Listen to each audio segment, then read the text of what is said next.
it's the organizational capabilities of the Chinese Communist Party is one of the most unique institutions of the world in terms of its sheer size, in terms of its sheer scope. And in fact, what is interesting is if you compare political parties in India compared to China, political parties in democratic India are completely non-democratic. The Chinese Communist Party, I think, unarguably is far more meritocratic in its internal selection procedures than any Indian political party. And that, of course, means that the quality of decision-making that comes to the top of the party, which, of course, is the state, is arguably better than is the case with India. Just on this small aside on the question that was raised about climate change, I think the development paths, of course, of the two countries have been different. We know that in India it's much more services-led growth, which is less resource-intensive than in the case of China, which is manufacturing and much more resource-intensive. India, it's by and large, it's had a high shadow price of carbon if you see its energy taxes, so on and so forth. But actually, in one way, I think the resource constraint that India faces, and which has been a big source of contention and will continue to be, is actually not resources like energy per se, or especially energy, but it's actually land.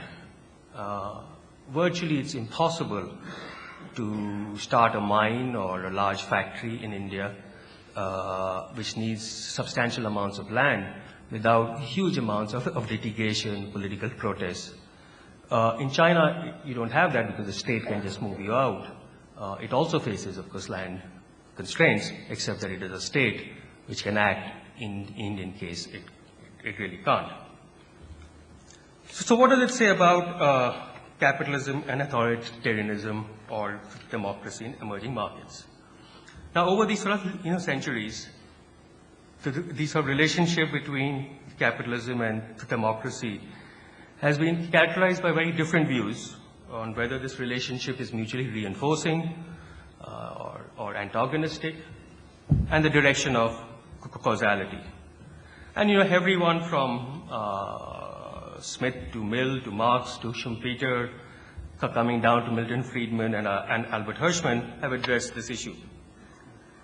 In the early, in the Enlightenment period, the view was that capitalism has a civilizing effect on behavior, whereas, of course, in the last a few centuries, or last 2 centuries, conservative and radical writers, they describe the culture of capitalism as crassly materialistic, destructively competitive, corrosive of morality, and in the end, something that can undermine the democracy.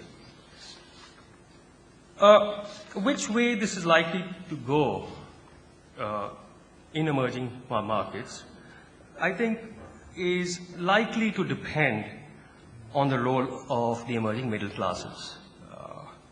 And I think it's an open question in history under what conditions middle classes are a progressive force or a more conservative force. And one way to think about it is probably not the best way, but just one way, is look at it in Singapore, which is some way a prototype for China, where you see this bargain made by the middle classes. Often Singapore, as we all know, is an amazing, again, success story by any criteria.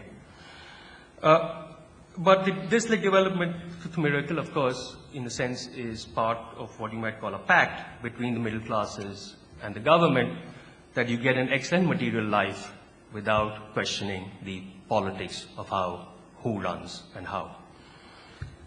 And I think, to me, that is, in a sense, trade-offs. I see it in India as well, where the middle classes are completely fed up with democratic politics. There's a sense of an abdication from politics, which is really the dream of the poor. And I think if you think of these examples, in some ways, that's why the Chinese, where China is going and the example it offers is so interesting, because capitalism has always been, and perhaps this is so cultural, rooted or linked with democracy. And of course, many people have argued that, in the People's Republic, political democracy will inevitably assert itself. But I think it's interesting to ask, or I'll just leave you with this question, what if this strain of authoritarian capitalism proves itself to be more efficient, more profitable than liberal capitalism? What if the democracy is no longer the necessary and natural accompaniment of economic development, but its impediment? And what if capitalism is more about production and consumption and less about freedoms? Thank you.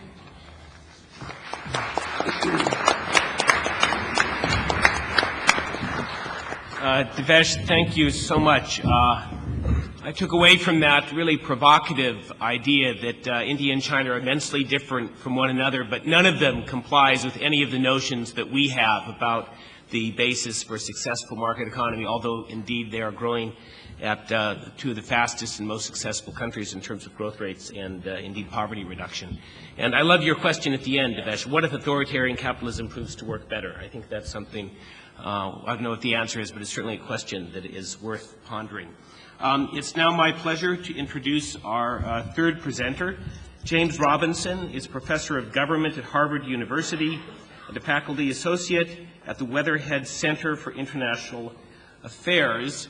His main research interest corresponds very nicely with our topic today, and I like the fact that it is expressed here very straightforwardly, is why countries are different, particularly why some are more prosperous than others and why some are more democratic than others. Professor Robinson is a member of the Canadian Institute for Advanced Research Program on Institutions, Organizations, and Growth. James, over to you. Thanks very much. Yes, I think it was some bureaucrat who wrote that. I should change that. It sounds desperately pretentious when you read it out. Thank you. So what I'm going to try to do is give a rather personal and probably somewhat idiosyncratic discussion of this notion or this kind of rubric of the varieties of capitalism. It's not a literature. It's not a literature on which I've done research or to which I've contributed. And so I'll try to map it into something about which I have more to say. And I should say at the start that Lawrence raised the sort of expectations very high about what we were going to talk about.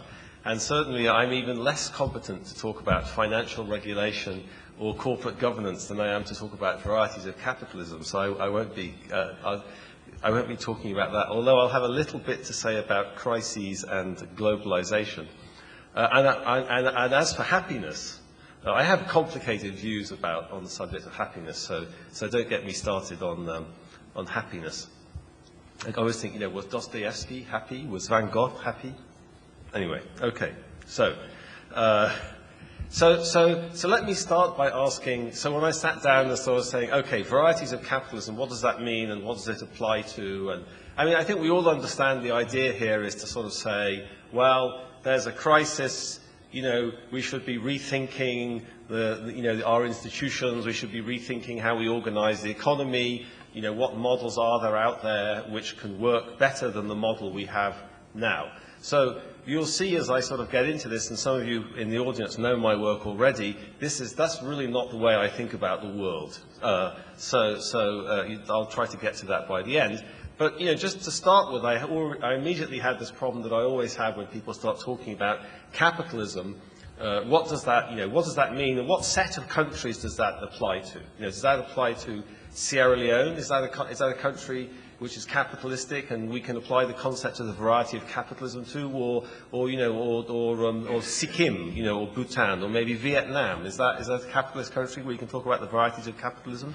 Now, my own impression, Devesh and I were talking about this earlier, is that, in political science, the literature on the varieties of capitalism is mostly about how great Sweden is and Scandinavia, and how everybody else should try to be as much like Sweden and Scandinavia as they can, and then everyone would be much better off. Okay?